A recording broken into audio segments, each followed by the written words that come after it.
Risqueriez-vous tout pour sauver une créature sans défense alors que le danger rôde? Amara, elle, l'a fait. Mais ce qui s'est passé ensuite fut inoubliable.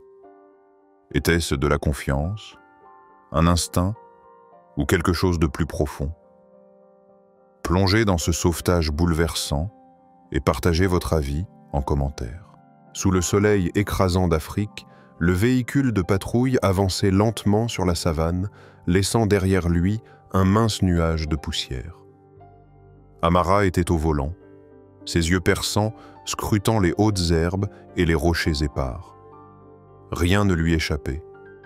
En tant que garde forestière chevronnée, elle savait que la nature sauvage réservait toujours des surprises inattendues. Soudain, au loin, un faible gémissement porté par le vent parvint jusqu'à ses oreilles. Ce son faible, il suffisait à attirer son attention. Amara freina immédiatement, faisant signe à son équipe de s'arrêter. « Vous avez entendu ça ?» demanda-t-elle d'une voix basse et concentrée. Malik, un jeune garde forestier, pencha la tête pour écouter, puis acquiesça. On dirait un lionceau. L'équipe descendit rapidement du véhicule et se dirigea vers l'origine du bruit. Amara écarta la végétation dense. Ce qu'elle vit lui serra le cœur. Un lionceau d'environ 3 mois était coincé dans un vieux tuyau en acier, probablement vestige d'un chantier abandonné. Ses grands yeux dorés étaient écarquillés par la panique. Ses pattes avant étaient profondément enfoncées et sa tête comprimée contre l'ouverture du tuyau. Les éraflures sur sa peau et son pelage poussiéreux montraient qu'il luttait depuis longtemps, sans succès. Amara s'agenouilla, gardant une certaine distance pour ne pas effrayer davantage le lionceau. « Tout va bien, petit », murmura-t-elle d'une voix douce et apaisante. Elle savait qu'un ton calme pouvait atténuer la peur de l'animal. Soudain, Malik lui tapota l'épaule, la voix tendue. « Amara, regarde. » Elle tourna la tête et son cœur se mit à battre plus vite. Non loin de là, au sommet d'une petite colline, une troupe de lions observait la scène. Une grande lionne, probablement la mère du lionceau, les fixait intensément. Ses oreilles étaient dressées, ses muscles tendus, prêts à charger à tout moment. D'autres lions, dont 2 mâles et plusieurs femelles, se tenaient à proximité. Aucun n'avait encore attaqué, mais leur présence alourdissait l'atmosphère d'une tension palpable. Si on bouge trop vite ou qu'on blesse le petit, la troupe n'hésitera pas à attaquer, murmura Amara. Son regard restait rivé sur la lionne. Malik déglutit difficilement. « Alors, qu'est-ce qu'on fait ?» Amara inspira profondément, gardant une voix calme et assurée.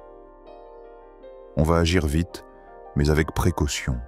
Si la mère comprend qu'on aide son petit, elle n'attaquera peut-être pas. » Elle devait évaluer l'état du lionceau. Elle s'agenouilla et posa doucement une main sur le petit corps. Au contact, le lionceau sursauta et émit un léger grognement, mais il était trop épuisé pour résister davantage. Elle sentait son cœur battre à toute vitesse sous sa paume. « Tu as peur, hein ?» murmura-t-elle en lui caressant doucement le dos pour le rassurer. « Tiens bon, petit, on va te sortir de là. » Elle examina attentivement. Oh, la zone coincée. Les bords du tuyau en acier étaient rouillés et l'intérieur rugueux avait probablement causé l'enlisement.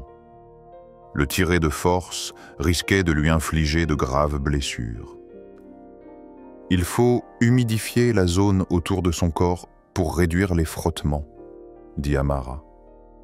Elle prit un linge propre et une trousse de secours, l'imbiba d'eau et fit couler doucement le liquide sur le cou et les épaules du lionceau. La poussière s'écoula, dévoilant une peau tendre en dessous. Maintenant, on va essayer de le faire glisser. Elle fit signe à Malik. Celui-ci s'agenouilla, une main tenant délicatement la tête du lionceau pendant que l'autre soutenait Amara. Amara plaça ses 2 mains sur les hanches du lionceau et poussa doucement vers l'avant. Le petit s'agita faiblement, mais son corps bougea à peine. Il gémit, ses pattes tremblantes. « Ça ne marche pas », dit-elle en secouant la tête. « Le tuyau est trop étroit. Si on force davantage, on risque de lui déboîter une articulation ou de l'aggraver encore. » Elle jeta un coup d'œil vers la troupe. La lionne s'était rapprochée. Son corps s'était légèrement abaissé. Sa queue fouettait des lairs, un signe d'anxiété, voire d'une attaque imminente. Amara prit une décision rapide. Il faut découper le tuyau. Malik courut aussitôt jusqu'au véhicule pour récupérer la pince coupante en métal. Pendant ce temps, Amara continuait de caresser le dos du lionceau pour le garder calme. Le moteur de l'outil rugit lorsque la lame entama l'acier. Des étincelles jaillirent, faisant sursauter le lionceau, mais Amara posa immédiatement sa main sur son front, murmurant des paroles rassurantes. « C'est bientôt fini, petit. » « Tiens bon !» Petit à petit, ils découpèrent. Le long du tuyau, avec une extrême prudence pour ne pas blesser l'animal. Amara sentait la tension monter. Les lions devenaient de plus en plus agités. Enfin, après plus de 20 minutes d'efforts éprouvants pour les nerfs, la dernière section de métal céda. Amara s'accroupit immédiatement, glissa ses mains sous les hanches du lionceau et le tira délicatement hors du piège. Il poussa un petit cri, son corps tremblant, mais dès qu'il fut libéré, il se redressa sur ses pattes, chancelant. Soudain, un rugissement profond déchira l'air. La lionne chargeait droit sur eux. « Reculez maintenant !» cria Malik. L'équipe fit lentement marche arrière, sans jamais détourner les yeux de la lionne. « C'est le lionceau !» Après un bref instant d'hésitation, il reconnut enfin sa mère. Il cligna des yeux, puis se mit à courir vers elle. Dès qu'il l'atteignit, la lionne se pencha aussitôt, le renifla longuement, puis lui lécha doucement le front. Amara poussa un soupir de soulagement. Elle ne savait pas si la lionne avait réellement compris ce qu'ils venaient de faire, mais à cet instant, le regard dans ses yeux n'exprimait plus une hostilité pure. Alors que la troupe s'enfonçait lentement dans la brousse dense, Amara resta debout, les yeux rivés sur la silhouette du petit, blotti contre les pattes de sa mère. Une brise légère passa, portant avec elle l'odeur caractéristique des plaines africaines, mêlée à la tension encore palpable de ce qui venait de se dérouler. Malik la rejoignit, encore essoufflé par cette rencontre intense. Il jeta un regard vers Amara, esquissant un léger sourire. « Tu crois que la lionne, c'est qu'on a sauvé son petit ?» Amara pencha la tête, repensant à cet instant où la lionne avait croisé son regard avant de s'éloigner. Ce n'était pas de la gratitude, au sens humain, mais ce n'était pas non plus de l'hostilité. C'était quelque chose entre les deux, une reconnaissance silencieuse. « Je ne sais pas, » répondit-elle. Un mince sourire étira ses lèvres.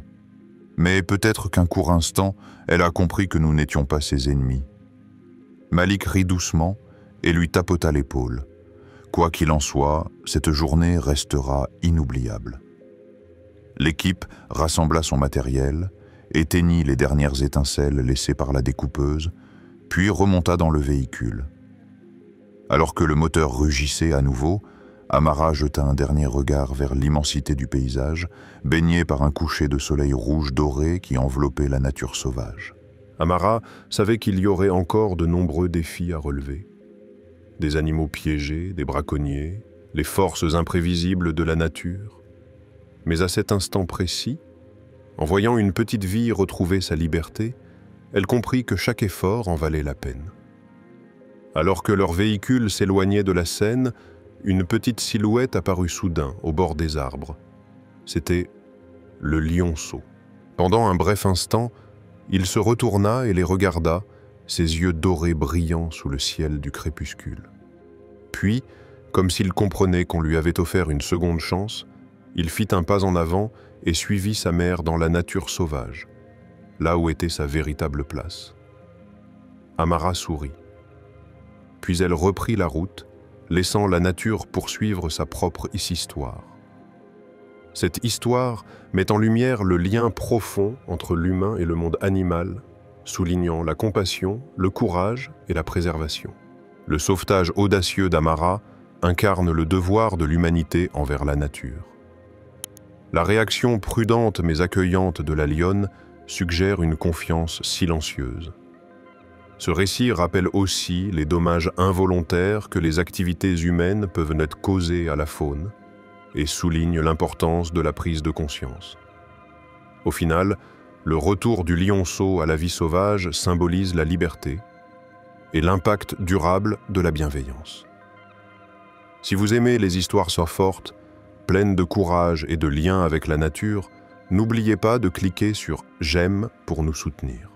Abonnez-vous et activez les notifications pour ne manquer aucune de nos histoires inspirantes.